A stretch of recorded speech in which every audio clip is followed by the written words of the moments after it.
여러분 혹시 이런 생각 안 해보셨습니까?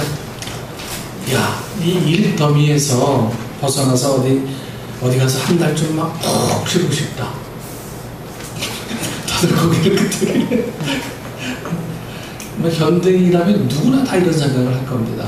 저 역시도 예외가 아니죠. 많은 사람들이 이구동성으로 하는 말이 있어요. 피곤해. 네, 피곤해. 그래서 약국에서는요, 피로회복제가 제일 잘 팔리고요. 동네마다 사우나와 찜질방이 성업 중입니다.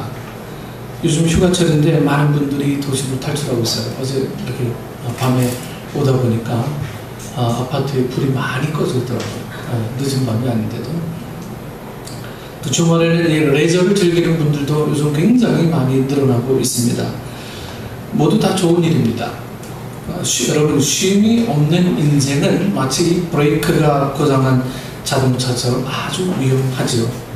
여러분, 인간은 중간중간 쉬도록 만들어졌어요. 인간은요. 쉬지 않으면 분명히 고장나게 되어 있는 것은 기계와 사람이나 동일합니다. 그런데 막상 쉬어가도 그때뿐이지 피로감이 말끔하게 해소되지 않는 경우가 대부분이죠. 쉬긴 쉬었는데 더 피곤해. 휴가라고 보내는데 이미 휴가가 오히려 더 스트레스를 더 많이 줘요. 네. 심한 경우 휴가를 보내고 와서 막 더 피곤하고 더 짜증나고 휴가지에 가서 대판 싸우고 와가지고요. 각방 쓰는 사람도 많고 이런 사람들도 있죠. 그래서 많은 사람들이 피곤해. 이 말을 그냥 입에 달고 삽니다. 이처럼 이 만성 피로감 속에 살아가는 현대인들에게 절실하게 필요한 게 무엇이겠습니까? 참된 안식입니다. 참된 안식. 네.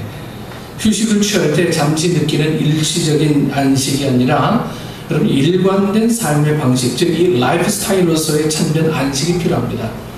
여러분 악보를 보면요, 어떤 악보들은 쉼표가 없어요. 여러분 악보에 쉼표 없으면 어떻게 됩니까? 죽지요. 아니면 악보를 보지 못한다든가. 네. 악보에 쉼표가 있어야 거기서 숨을 쉬어야 이 노래가 참 제대로 잘 살 수 있다, 이렇게 되는 거예요. 근데 악보에 쉼표가 없으면 그 노래를 제대로 부를 수가 없습니다. 네. 다 부르지도 못하고 그만큼 노래를 끝나게 할 수밖에 없어요. 그래서 이 안식이라는 것은요, 그냥 노는 게 아니고요, 어떤 우리 삶의 방식에서 참된 안식을 여러분들이 찾으셔야 돼요. 여러분들이. 김정은 교수님이 저술한 노는 만큼 성공한다는 책이 있어요. 여러분 반드시 읽어보세요. 김정은 교수가 노는 만큼 성공한다. 네. 저자는 이 머릿말에서 다음과 같이 쓰고 있어요. 내가 하는 노는 이야기는 그저 재미있는 이야기가 절대 아니다. 한국의 미래가 걸린 정말 중요한 이야기다. 독일에서 머리가 한 움큼씩 빠지도록 13년간 심리학을 공부한 내가 노는 이야기나 하고 다니는 데는 그만한 이유가 있다. 한국 사회의 근본적인 문제는 왜곡된 여가 문화에서 출발하고 있기 때문이다. 이렇게 김정은 교수는 이렇게 이야기하고 있습니다. 심리학적으로 창의력과 재미는 동의어이다. 사는 게 재미없는 사람이 창의적일 수 없는 일이다. 성실하기만 한 사람은 21세기에 절대 살아남을 수 없다. 세상에 갑갑한 사람이 근면 성실하기만 한 사람이다. 물론 21세기에도 근면 성실은 필수 불가결한 덕목이다. 그러나 그것만 가지고는 어린 밤퍼너치도 없다. 재미를 되찾아야 한다. 그리고 그는 나는 놈 위에 노는 놈 있다고 말합니다. 잘 노는 사람이 일 잘하는 사람이라고 이 김정은 교수가 강조하고 있어요. 나는 놈 위에 노는 놈이 있대요. 어떻게 보면 참 일리가 있는 이야기예요. 일리가 있는 이야기. 이 말에 전적으로 동의하기도 합니다. 우리는 잘 놀지 못해서 생겨나는 문제들이 우리 안에 너무도 많이 있어요. 잘 놀지 못해서요. 그냥 쉬면 아무것도 안 하고 모든 것에서 다 손을 끊어버리고 그냥 평안히 육신을 그냥 가만히 눕혀놓는 것을 쉼이라고 우리는 착각할 때가 많이 있죠. 그러나 노는 것도 잘 놀아야 합니다. 잘 놀아야 돼요. 네. 여러분 지금은 쉬어야 할 때입니다라는 이 글이 있어요. 방글방글 웃고 있는 아기를 보고도 마음이 밝아지지 않는다면 지금은 쉴 때입니다. 우리 유치원 선생님들은 이 얘기가 조금 해당이 안 되겠지 모르겠네. 맨날 보니까. 네. 식구들 얼굴을 마주보고도 살짝 웃어주지 못한다면 지금은 쉴 때입니다.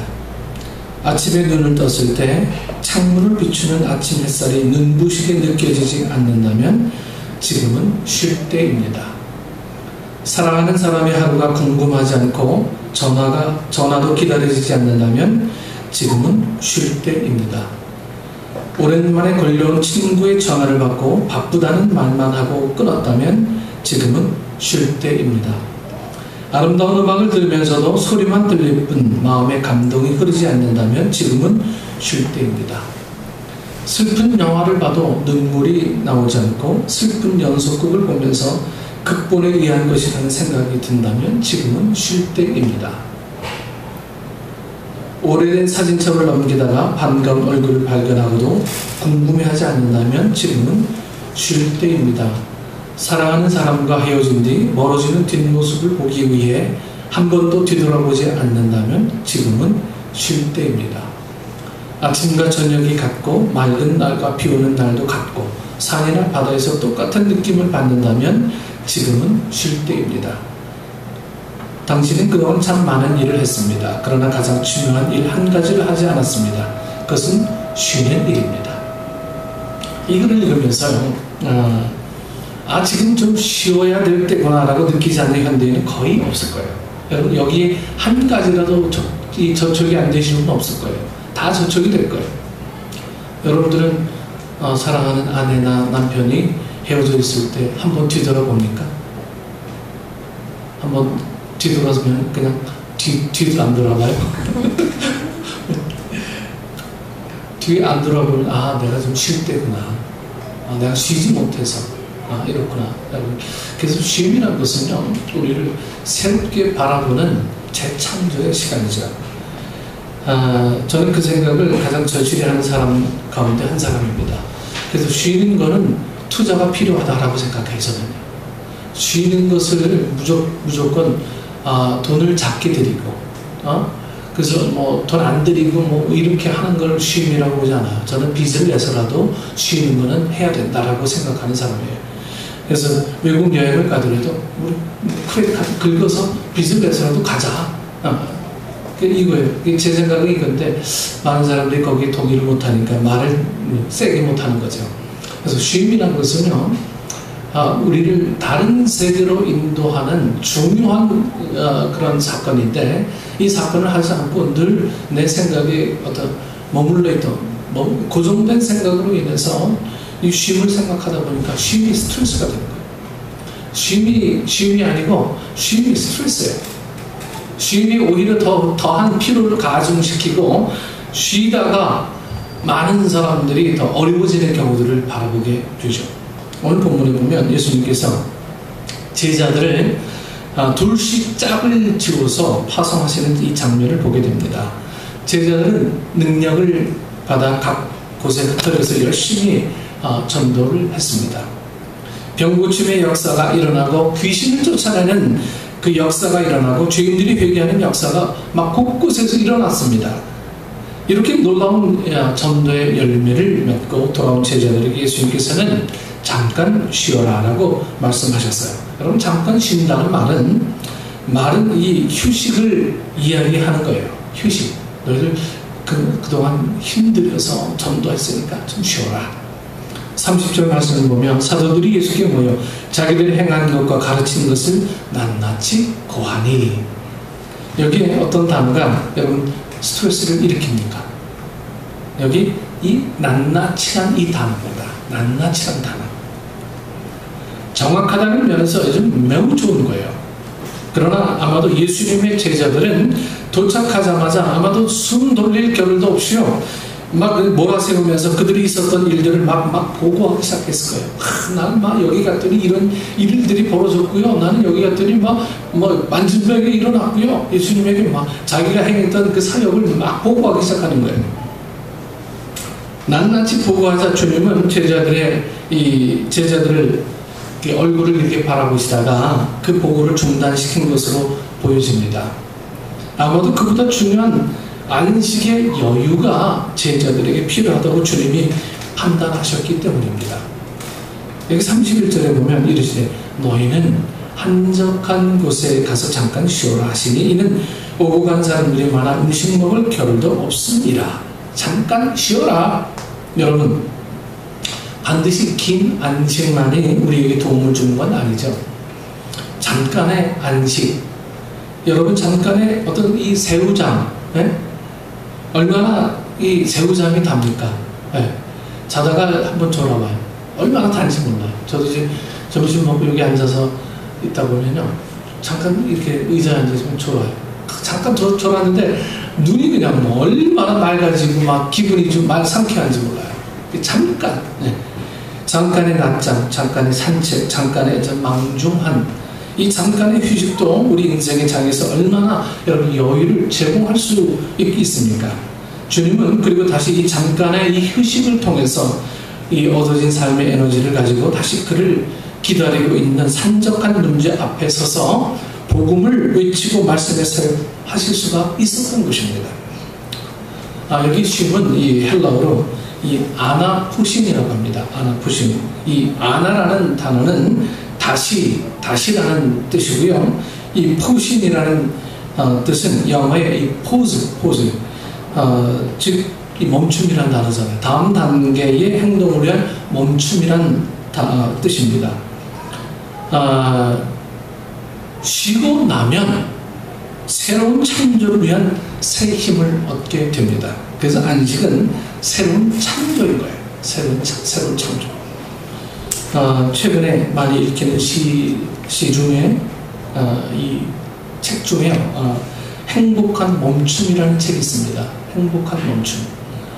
본래 제목은 행복한 멈춤이 아닌 능력 있는 멈춤이란 뜻입니다.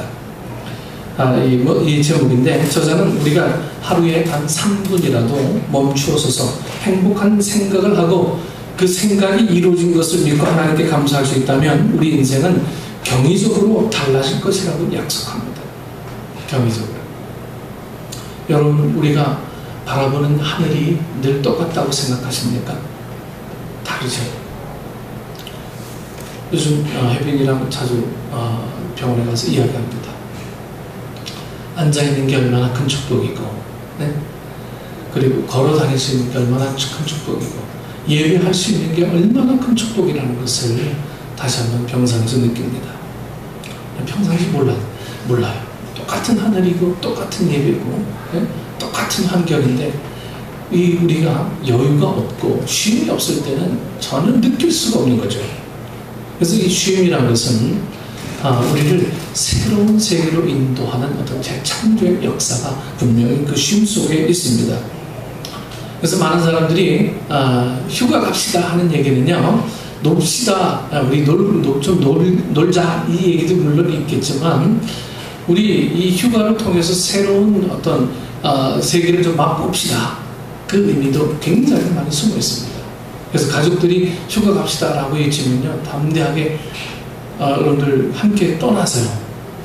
가족들이 매일같이 휴가 떠나자 이야기 절대로 안 해요. 이제 전 아들만 셋 키워서 그런지요, 고등학생만 되면 다 따로따로 놀려고 그래요. 중학생만 돼도 부모 따라가는 거 원치 않아요. 자기 스케줄이 다 있어요.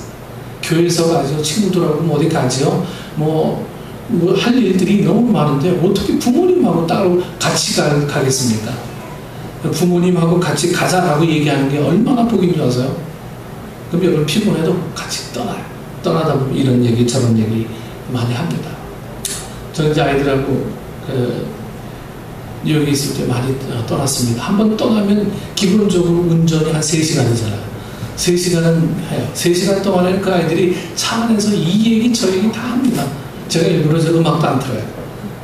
책도 못 보게 해요. 다만 아이들하고 이야기합니다. 무슨 이야기든 무슨 이야기든 다 꺼집어내요. 그래서 게임도 하고 끝말잇기도 하고 이러다 보면 그 아이들하고 교감이 그 3시간 여행, 왕복 6시간 동안에 엄청난 어떤 가까운 그 교감들이 막 생겨나게 되어 있습니다. 여러분들이 매일 보는 사람들에게 감사할 수 있으면 좋겠어요. 매일 마주 대하는 사람들에게 감사할 수 있으면 참 좋겠습니다. 매일 드려지는 이 예배 앞에 감사할 수 있으면 좋겠습니다. 네. 우리 사랑하는 식구 여러분, 그래서 이 휴식이라는 것은요, 억지로라도 좀 만들어야 합니다. 휴식을. 안식이라는 것은 억지로라도 선택해서 만들어야 합니다. 유대인 출신 심리학자 가운데 세계적으로 유명한 이 빅터 프랭클린이라는 분이 계십니다. 소위 의미의 요법이라는 책을 요법이라는 것을 창안한 분이 이분이세요. 이분이 이 나치 독일에게서 체포돼서 감옥소에서 많은 세월을 보내면서 나중에 그것을 회고하는 책을 썼습니다. 자, 이 비참한 감옥, 나치 독일의 이 비참한 감옥 속에서 그는 이런 말을 남깁니다. 자기 감옥 안에 갇힌 사람들에게 한 말이라고 합니다. 여러분, 우리는 많은 것을 빼앗겼습니다. 저들은 나치 독일은 우리에게서 부모를 빼앗아갔고, 처자식을 빼앗아갔고, 사랑하는 친구를 빼앗아갔고, 사랑하는 애인을 빼앗아갔습니다. 저들은 우리에게서 편리한 모든 것을 빼앗아갔습니다. 그러나 저들이 결코 빼앗지 못할 것이 있습니다. 우리는 고통스러운 환경 속에 있지만은 이 고통스러운 환경 속에 어떻게 반응하느냐, 반응할 수 있는 선택의 자유, 이것만은 아무도 빼앗지 못합니다. 여기서도 우리는 여호와를 찬양하셔야 합니다. 위대한 미래를 꿈꿔야 합니다. 여러분, 이분이 이런 말을 했어요. 감옥에서. 여러분, 우리의 현실이 점점점 더 힘들고 어려움이 있을지라도, 그래서 한 일이 잘 안 되므로 우리가 다 같이 고통을 받고 있지만, 그 고통에 반응한 것, 이것은 사람마다 다 달라요. 네. 이 고통 속에 좌절하고 생을 포기하는 사람이 있지만, 그러나 이 고통은 도전할 만한 가치가 있다고 생각하고, 이 고통 앞에서 새로운 미래를 꿈꾸며 설계할 선택은 아직도 가능합니다. 다 같이 힘들고 어렵지만 불행 앞에서 우리는 선택의 자유가 있는 거예요. 선택의 자유. 여러분, 불행이 놓여지면 여러분 불행 속에 한없이 빠져드는 게 우리 어떤 본성일지도 몰라요. 하지만 불행 앞에 우리는 나머지 마지막 카드가 하나 있어요. 그것은 선택의 자유라고 하는 거예요. 선택의 자유.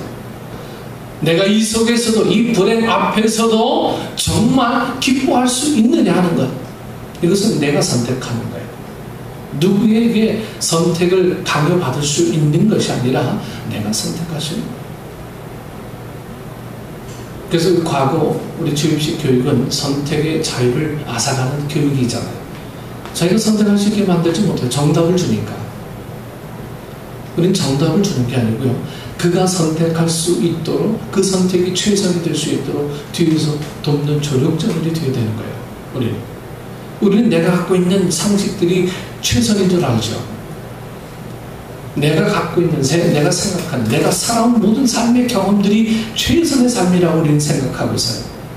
하지만 이런 오류에서 벗어나기 위해서는 내 자신이 좀 새로워져야 돼요. 근데 새로워지지 못하는 게 뭔지 아세요? 우리에게 쉼이 없어서 그런 거예요. 쉼이 없어서. 늘 돌리니까요. 네? 늘 막 이 생각하고 저 생각하고. 늘 우리에게 잠시의 짠도 주지 않고 이렇게 어려워지게 되니까 우리 자녀들도 꼭 그렇게 살아야 된다는 무의식을 자꾸만 심어주게 되는 거예요. 자녀들은 어차피요, 자기의 삶의 방식을 스스로 찾아야 돼요. 하나님과의 관계에서 찾으면 더욱더 좋고요. 다만 우리는 도울 뿐입니다. 도울 뿐이에요. 그래서 저는 이 미국의 어떤 교육 제도를 상당히 좀 좋아합니다. 고등학교만 되면 부모하고는 빠이빠이잖아요. 대학교 기숙사에는 1학년은 무조건 의무잖아요. 거기에 온갖 살림살이 다 갖다 줘요. 그리고 잘 자라, 빠이빠이. 네가 돈 벌어서 공부해. 네. 아이들은요, 부모가 돈이 많아도 스스로 아르바이트를 합니다. 아르바이트하고 돈 벌고, 그래서 공부하고요. 그것도 힘들면 자기 스스로 론을 받아요. 에듀케이션 론을 받아서 이제 나중에 졸업하면 한 달에 뭐 200불씩, 100불씩 이렇게 갚아요. 저희 아이들도 좀 한 달에 150불씩 계속 갚아나가고 있습니다. 네. 스스로 자기 삶을 선택하는 거예요. 부모가 모든 짐을 대신 지고 가면 자녀들이 잘 알아줄 것 같죠? 천만의 말씀입니다. 당연히 부모는 거기까지 해줘야 되는지 알고 있는 자녀들이 문제야. 부모가 왜 거기까지 다 해줘야 돼요? 키워줬는데. 거기까지 안 해줘도 됩니다. 이제 알아서 이제 스스로 선택하는 길을 우리가 살아갈 수 있도록 선택의 자유를 자녀들에게 계속 제공해 주는 거예요. 계속. 그래서 요즘 교육 시스템도 막 급변하게 막 바뀔 거예요. 앞으로도. 엄청나게 많이 달라질 겁니다. 그 부모는 아직 우리 과거 세대에 머물렀는데 교육 체제는 막 바뀌어지고요. 내가 막 공부하지 않으면, 내가 새로워지지 않으면, 내가 쉬지 않으면 도무지 이 스피드를 따라갈 수가 없는 거예요. 그래서 이 아이들하고 말 막히면 아이들하고 이제 갈등 세대이잖아요. 아이들에게 야단칠 때 아이들이 눈 똑바로 보면 어디 눈 똑바로 봐? 좀 눈을 이렇게 깔고 나면 어디 눈 안 봐? 아이들 보고 어쩌란 얘기인지. 예, 우리의 고집만 키워가는 그러한 삶이 계속 반복될 겁니다. 그래서 이제 우리가 어른들이 쉬어야 돼요. 쉬어야 참으로 좋은 생각들을 자꾸만 가질 수가 있는 거죠. 그러면서 이 빅터 프랭클린 심리요법을 개발한 이 프랭클린 박사는 말하기를요, 나는 여기서 묵상을 선택한다. 나는 눈을 감고 미래를 쳐다본다. 그리고 빛나는 미래를 향해서 나는 나아간다. 나는 이 감옥에서도 희망을 선택한다. 이 말을 했습니다. 여러분, 그래서 휴식이라는 것은 좀 억지로라도 좀 필요한 거예요. 휴식, 그러면 어디로 가는 것만 이렇게 생각하지 마세요. 우리가 좀 돈 없어도요, 여유가 없어도, 우리 식구들에게 안겨줄 수 있는 푸짐한 선물이 없어도, 여러분 가족들이 오래간만에 좋은 시간을 좀 가져보세요. 전화코드 다 뽑아버리고, 온 식구들이 가슴을 푹 놓고 인생도 이야기하고 좀 하나님도 찬양하고 예배도 드리고 오래간만에 조촐한 시간, 위대한 이것도 위대한 안식이 될 수 있다라고 하는 거예요. 그래서 우리 아이들이 어릴 때 제가 틈만 나면 많이 데려갔어요. 그 아이들이 알건 모르건. 하지만 그 아이들 속에 이 무의식 속에는요, 우리가 어릴 때 아빠하고 엄마하고 어디를 많이 갔구나. 근데 그것이 사진 찍어놓으면 여기였구나. 이걸 다시 기록하면서 이 아이들이 생각 속의 곤양을 자꾸 찾게 돼 있어요. 저희 둘째 놈이 한국에 처음 나왔을 때 이제 시차 적응하고 난 다음에 제일 처음 가는 곳이 어딘지 아세요? 제가 부목사 했을 때 사택이에요. 자기가 살던 곳에 제일 먼저 갔어요. 그리고 그 집 대문 가서 사진 찍어오고, 저희가 다니던 태권도 학원 가서 사진 찍어오고, 네? 그리고 저희가 다니던 그 학원 가서 또 기웃거려 보고, 떡볶이집에 앞에 가서 떡볶이도 한번 사 먹어보고 이랬대요. 여러분, 모든 사람들이, 특히 남자들이 좀 더 강하게 본향을 향하는 그런 습성들이 많이 있어요. 그래서 아이들의 본향이라는 것은 결국 추억이거든요. 요즘 고향도 없어요. 도심에서는요. 고향도 없고 없어요. 그러니까 자꾸만 이 마음의 본향을 찾아주기 위해서 우리 부모들이 자꾸만 그런 걸 자꾸 제공해 줘야 되는 거예요. 자꾸 놀게 만들어야 돼요. 놀게. 방치하게 만들어주면 안 되고 놀게 만들어줘야 돼요. 그래서 미국 구글사에서도요, 잘 노는 사람들을 뽑는 그런 어떤 파트가 있대요. 잘 노는 사람들만 모여서 하는 것. 여러분 요즘 도시공집 보십니까? 거기 보면 뭐 거기 안에서 뭐 일하면서도 밥 해먹고 뭐 놀기도 하고 파티하고 뭐 이러잖아요. 그게 일이래요. 도무지 이해가 되지 않아. 근데 그게 일인데 그게 잘 된대요. 네. 모든 것을 좀 잠시 끊어놓고 내 가족 그리고 우리 식구들이 정말 뭘 필요로 하는지를 여러분들이 고민하셔야 될 때가 됐습니다. 그리고 진정한 안식은 여러분 영적인 자리까지 나가야 돼요. 진정한 안식이라는 것은 저는 이것이 진정한 안식이라고 생각합니다. 여러분 예배는 안식일 수가 없어요. 예배가 안식이죠. 예배가 제가 말을 엄청나게 실수로 보냈는데 예배가 안식이죠. 이따 음식 보면 예배 시간에도 뭐 휴대폰이 울리는 이 모습 또 여기저기 그렇게 인생을 살 필요가 있나. 네? 그것을 좀 꺼버리고 예배 시간만이라도 좀 마음만이라도 안식하면 얼마나 좋습니까? 그거 없으면 인생 못 사는 거 아니잖아요. 그렇죠? 그런데도 불구하고 우리 속에는 늘 습관적으로 잡혀있던 것들을 놓지 못하는 거예요. 안식이 예배 가운데 있는데 이 안식하지 못하는 거예요. 우리 온갖 생각들이 다 터져서 이것도 해야 되고 저것도 해야 되고 이것도 해야 되고 저것도 해야 되고 우리 거기에 노예가 돼가지고요 진정한 이 안식인 예배를 드리지 못하는 거죠. 우리 사랑하는 식구 여러분, 오늘 본문이 포함된 마가복음 1장에 보면 우리 예수님의 하루 스케줄이 나옵니다. 예수님께서 하루 종일 굉장히 바쁘셨다는 것을 알 수가 있어요. 안식일에 회당에 들어가셔서 말씀을 가르치셨습니다. 그러다가 더러운 귀신 들린 사람이 방해를 하자 귀신을 쫓아내고 그를 고쳐주었습니다. 그 후 회당에서 나와서 시몬의 집에 들어가셨죠. 아마 이때는 안식일 오후였던 것 같습니다. 예수님께서는 그곳에서 시몬의 장모의 열병을 고쳐주셨습니다.